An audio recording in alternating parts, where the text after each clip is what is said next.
കേവല ഭൂരിപക്ഷമെന്ന സ്വപ്നം നേടി എൻ.ഡി.എ എന്ന് നമുക്ക് പറയാം. കേന്ദ്രഭരണത്തിൽ മൂന്നാമത് എത്തിയിട്ടും രാജ്യസഭയിൽ ഒറ്റയ്ക്കൊരു ഭൂരിപക്ഷമാകുന്നത് കുറേ നാളുകളായുള്ള ബി.ജെ.പി. നേതൃത്വം നൽകുന്ന എൻ.ഡി.എയുടെ ഒരു വലിയ ആഗ്രഹമായിരുന്നു. ഭൂരിപക്ഷമില്ലാത്തതിനാൽ ബില്ലുകൾ പാസ്സാക്കുന്നത് വലിയൊരു വെല്ലുവിളി തന്നെയായിരുന്നു. നവീൻ പട്നായിക്കിന്റെ ബിജു ജനതാദളും അതേപോലെ തന്നെ വൈ.എസ്. ജഗൻമോഹൻ റെഡ്ഡിയുടെ വൈ.എസ്.ആർ. കോൺഗ്രസ് എന്നിവയുടെ പിൻബലത്തിലായിരുന്നു പല ബില്ലുകളും ഇങ്ങനെ രാജ്യസഭ കടന്നുവന്ന് ജനങ്ങളിലേക്ക് എത്തിയിരുന്നത്. എന്നാൽ 9 ബി.ജെ.പി. സ്ഥാനാർത്ഥികൾ ഉൾപ്പെടെ 12 പേർ എതിരില്ലാതെ രാജ്യസഭയിലേക്ക് തിരഞ്ഞെടുക്കപ്പെട്ടതിനെ തുടർന്ന് രാജ്യസഭയിൽ ഭൂരിപക്ഷം നേടി ഭരണമുന്നണിയായി എൻ.ഡി.എ മാറുകയാണ്. രാജ്യസഭയിലെ അംഗബലം ബി.ജെ.പിക്ക് 90 അംഗങ്ങളായതോടെ 112 ഉയർന്നിരിക്കുകയാണ്. അതുമാത്രമല്ല, ഇതിന്റെ ഒപ്പം തന്നെ ഈ ഭരണസഖ്യത്തിന് 6 നോമിനേറ്റഡ് അംഗങ്ങളുടെയും ഒരു സ്വതന്ത്ര അംഗത്തിന്റെയും പിന്തുണയുണ്ട്.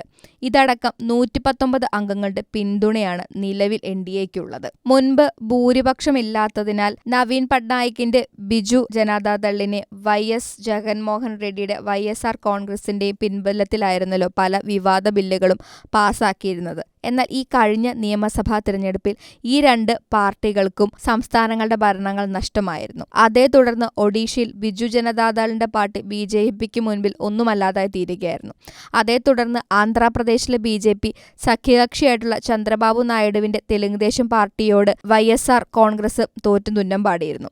അതോടെ രാജ്യസഭയിൽ ഇരു പാർട്ടികളുടെയും പിന്തുണ എൻ.ഡി.എക്ക് ലഭിക്കില്ലെന്ന് ഉറപ്പായിരുന്ന സാഹചര്യമായിരുന്നു. ആ സാഹചര്യത്തിലാണ് ഇപ്പോൾ 12 പേർ എതിരില്ലാതെ തെരഞ്ഞെടുക്കപ്പെട്ട് ഒറ്റയ്ക്ക് ഭൂരിഭാഗമാവുക എന്നുള്ള എൻ.ഡി.എയുടെ ആഗ്രഹം നടന്നിരിക്കുന്നത്. 9 ബി.ജെ.പി. സ്ഥാനാർത്ഥികൾ ഉൾപ്പെടെ 12 പേർ എതിരില്ലാതെ ഇപ്പോൾ രാജ്യസഭയിലേക്ക് തെരഞ്ഞെടുക്കപ്പെട്ട് ഭൂരിപക്ഷം നേടി എൻ.ഡി.എ ഭരണമുന്നണിയായി മാറിയിരിക്കുകയാണ്. 245 രാജ്യസഭയിലെ അംഗസംഖ്യ.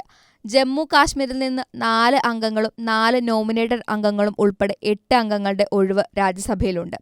അതിനാൽ നിലവിലെ അംഗങ്ങളുടെ എണ്ണം 237 ആയിരുന്നു.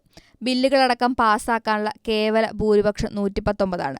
അതോടൊപ്പം തന്നെ കോൺഗ്രസ്, എൻ.സി.പി, അജിത് പവാറിന്റെ വിഭാഗം, അതേപോലെ തന്നെ ആർ.എൽ.എം എന്നീ പാർട്ടികളിൽ നിന്നും ഓരോരുത്തർ വീതം രാജ്യസഭയിലേക്ക് എതിരില്ലാതെ തിരഞ്ഞെടുക്കപ്പെട്ടിരിക്കുകയാണ്. അങ്ങനെ നോക്കുകയാണെങ്കിൽ ഇപ്പോൾ പ്രതിപക്ഷമായിട്ടുള്ള ഇന്ത്യ സഖ്യത്തിന്റെ രാജ്യസഭയിലെ അംഗസംഖ്യ 85 ആയിരിക്കുകയാണ്. രാജ്യസഭയിലേക്ക് എതിരില്ലാതെ തിരഞ്ഞെടുക്കപ്പെട്ടവരിൽ മലയാളിയായിട്ടുള്ള കേന്ദ്ര സഹമന്ത്രി ജോർജ് കുര്യൻ, മിഷൻ രഞ്ജൻ ദാസ്, രാമേശ്വർ തേലി, മനൻ കുമാർ മിശ്ര, കിരൺ ചൗധരി, ദിദ്യശീൽ പാട്ടേൽ, മമത മെഹ്ത്ത, രഘ്നീത് സിംഗ് ബിട്ടു, രാജീവ് ഭട്ടചാർജി എന്നിവരാണ് എതിരില്ലാതെ തിരഞ്ഞെടുക്കപ്പെട്ടുള്ള ബി.ജെ.പി. സ്ഥാനാർത്ഥികൾ. ഇവർ മധ്യപ്രദേശ്, ആസാം, ബീഹാർ, ഹരിയാന, മഹാരാഷ്ട്ര, ഒഡീഷ, രാജസ്ഥാൻ, ത്രിപുര എന്നിവിടങ്ങളിൽ നിന്നുള്ളവരാണ്. അതേപോലെ തന്നെ തെലങ്കാനയിൽ നിന്ന് അഭിഷേക് മനു സിംഗ്വി, നിതിൻ പാട്ടേൽ, ബീഹാറിൽ നിന്ന് ഉപേന്ദ്ര കുശ്വാഹ എന്നിവരും എതിരില്ലാതെ തിരഞ്ഞെടുക്കപ്പെട്ടവരിൽ ഉൾപ്പെടുന്നവരാണ്. അംഗബലം 27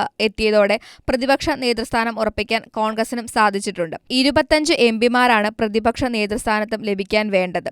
രാജ്യസഭയിലെ പ്രതിപക്ഷ നിരയിൽ 85 അംഗങ്ങളാണ് നിലവിലുള്ളത്. സുപ്രധാനമായ ബില്ലുകളടക്കം പാസ്സാക്കാൻ ബി.ജെ.പിക്ക് രാജ്യസഭയിൽ ഈ കേവല ഭൂരിപക്ഷം അനിവാര്യമായിരിക്കുന്ന നേരത്താണ് ഇപ്പോൾ ഇത്തരത്തിലൊരു ഭൂരിപക്ഷം ലഭിച്ചിരിക്കുന്നത്. എന്തുതന്നെയായാലും കേന്ദ്ര ഭരണത്തിൽ 3 തവണ വന്ന് രാജ്യസഭയിൽ ഒറ്റയ്ക്ക് ഭൂരിപക്ഷമാകാനുള്ള പതിറ്റാണ്ടുകളായിട്ടുള്ള എൻ.ഡി.എയുടെ ആഗ്രഹം നടന്നു എന്ന് തന്നെ പറയാം. ഇത് ബി.ജെ.പിയുടെ ആത്മവിശ്വാസം ഉയർത്തിയതായിട്ടാണ് കണക്കാക്കുന്നത്. അങ്ങനെ ഇത്തവണ രാജ്യസഭയിലേക്ക് എതിരില്ലാതെ 12 പേർ തിരഞ്ഞെടുക്കപ്പെട്ടതോടെ ഒറ്റയ്ക്ക് ഭൂരിപക്ഷമാകുക എന്ന എൻ.ഡി.എയുടെ ഏറ്റവും വലിയ ആഗ്രഹം സഫലമായിരിക്കുകയാണ്.